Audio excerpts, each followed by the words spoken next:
Banana fritters, maruya ng Tagalog at saka kumbo ng Ilonggo. Different texture, just add flour and egg.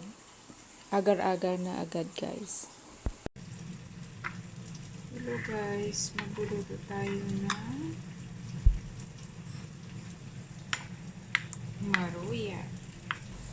Ito guys, malabnaw kasi banana fritters tayo. May fruit salt yan at saka malabnaw. May egg. Yan yung ating maruyang Pilipinas. Glutinous rice flour at saka plain flour. Yun yung sa Maynila. Ang sa Negros na naman guys, egg lang at saka harina.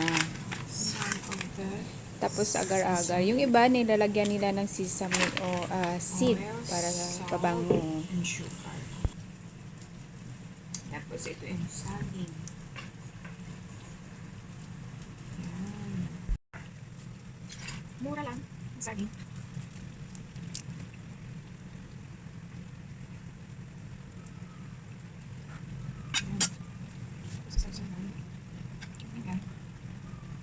Tapos iprito. Iprito ko guys.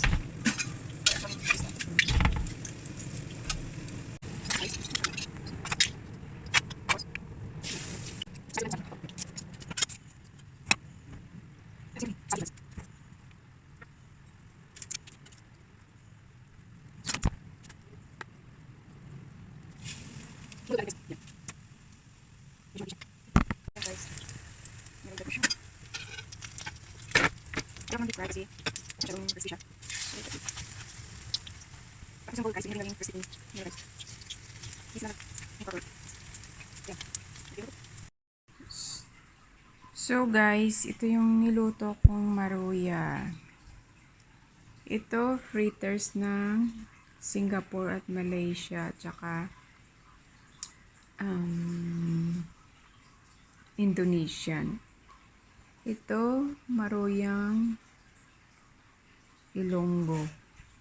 Ito, maruyang Tagalog. Iba-iba yung texture, guys.